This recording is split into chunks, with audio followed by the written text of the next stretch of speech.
Dans cette dernière ligne droite avant le brevet, je vous propose une rapide correction du sujet qui est tombé en Amérique du Nord. Il y a 4 questions pour 25 points.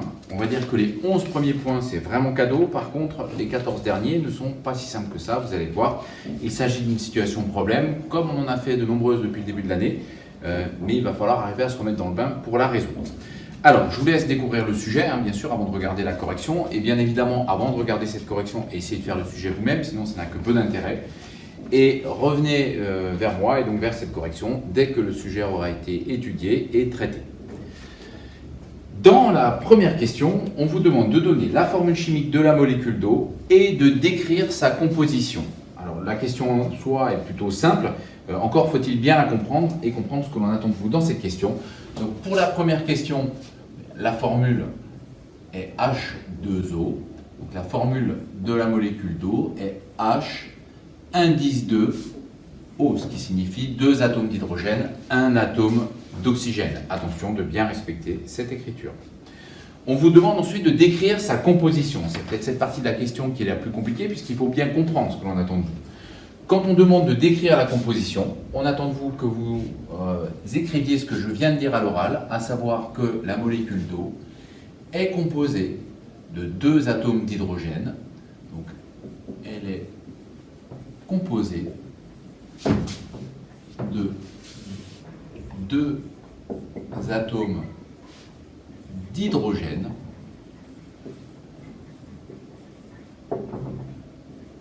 et d'un atome d'oxygène.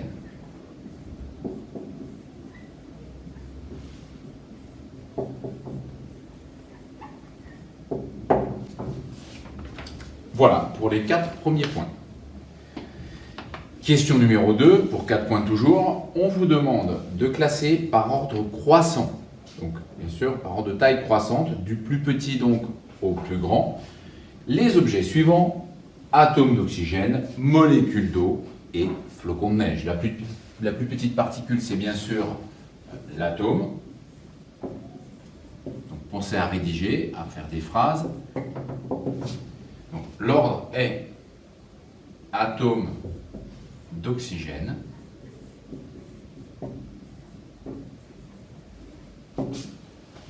puis un peu plus grand que l'atome, c'est l'assemblage d'atomes, c'est la molécule.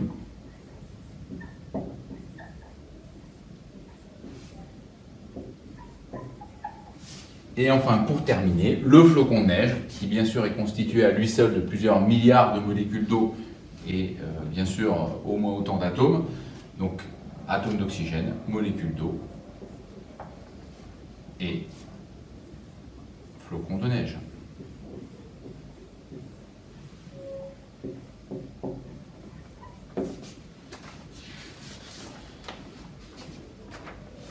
Troisième question, pour 3 points cette fois-ci.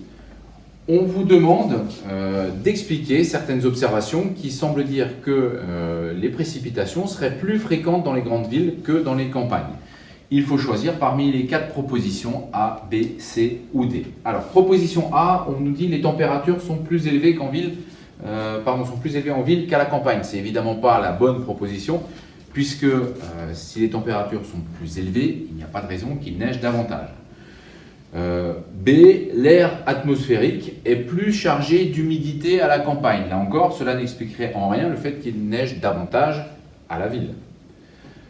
Enfin, proposition C, et c'est la bonne, l'air atmosphérique des villes est plus pollué, notamment en particules solides. Donc la bonne proposition est la C.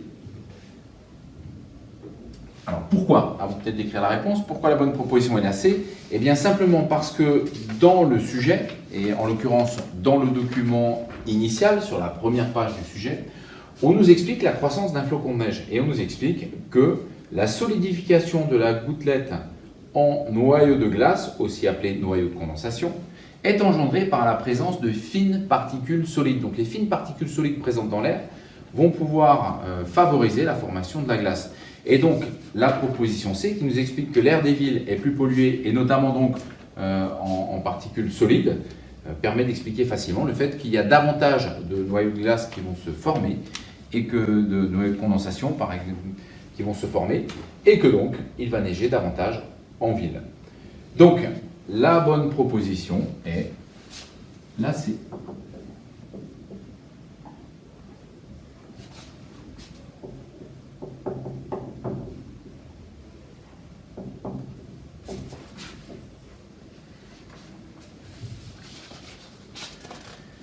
On nous dit dans la proposition D que l'air atmosphérique des villes est plus riche en dioxyde de carbone. Étant donné qu'il n'est dit nulle part dans le document que la présence de dioxyde de carbone favoriserait en quoi que ce soit la présence de formation de noyaux de glace et donc de neige, il n'y a aucune raison pour que la D soit la bonne. Voilà pour les 3 premières questions et voilà pour les 11 points dont on peut dire qu'ils sont quasiment cadeaux. Cadeaux dans le temps que vous avez à y passer parce qu'en fait c'est très rapide. Et puis cadeau aussi dans la difficulté. Par contre, il ne va pas en être de même pour la dernière question, la 4e question, qui est vraiment une résolution de problème pour 14 points. On nous propose un abribus, on nous donne les dimensions de cet abribus et on nous demande si il pourrait supporter une épaisseur de 50 cm de neige, sachant que l'abribus est capable de supporter un poids qui ne doit pas excéder 2000 Newton. Alors, on va effacer cette première partie pour avoir un petit peu plus de place pour la seconde et essayer de comprendre ce qu'on nous demande. Vous l'aurez compris, la question indirectement à laquelle vous allez devoir répondre, c'est est-ce que 50 cm de neige sur le toit de l'abribus vont générer un poids supérieur ou inférieur à 2000 Newton. Alors, petit rappel, d'abord pour calculer le poids, on utilisera la formule P égale M fois G. G étant l'intensité de la pesanteur qui est donnée dans l'énoncé. On nous dit G est égal à 10 newtons par kilogramme. Ce qu'il nous faut donc trouver, c'est la masse de neige qui va se déposer sur notre abribus si on en a une couche d'une épaisseur de 50 cm. Et là, quand on regarde dans les données, on voit venir un petit peu le raisonnement, on nous explique comment calculer le volume d'un pavé droit et on nous donne la masse volumique de la neige. L'idée est donc de savoir quel est le volume de neige qui va se déposer sur l'abribus. Alors, si vous regardez le plan de l'abribus, on voit que le toit de l'abribus a pour dimension 1,60 m par 3,60 m. Si on rajoute à cela 50 cm de neige par-dessus, cela représente un pavé droit qui aura pour longueur 3,60 m, qui aura pour largeur 1,60 m et qui aura pour hauteur 50 cm. Or, on nous dit que le volume d'un pavé droit est égal à longueur fois largeur fois hauteur. Pour calculer ce volume, bien sûr, toutes les grandeurs doivent être exprimées dans la même unité. En l'occurrence, pour calculer le volume en mètres cubes, on va exprimer toutes les grandeurs en mètres. La largeur et la longueur sont déjà données en mètres, mais l'épaisseur de neige est donnée en centimètres. Il faut donc la convertir en mètres.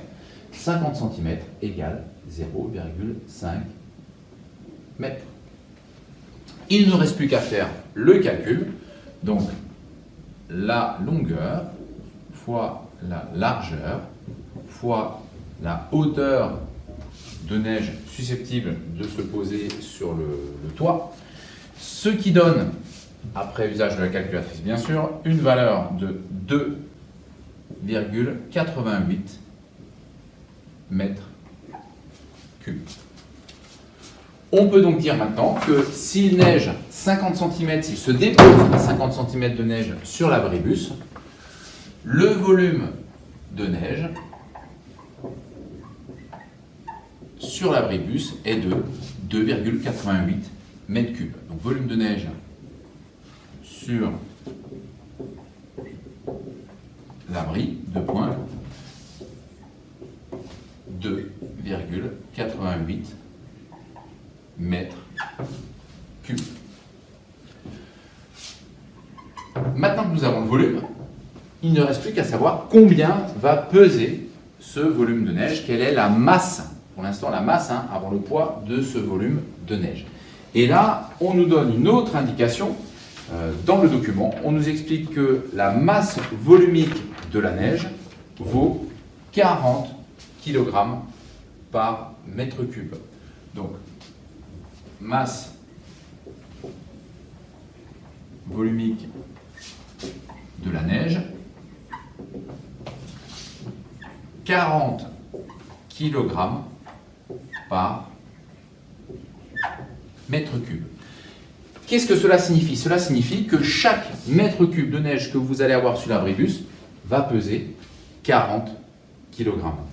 Eh bien, nous n'avons pas 1 mètre cube, mais nous avons 2,88 mètres cubes. Donc, on peut calculer très facilement la masse de neige sur le toit.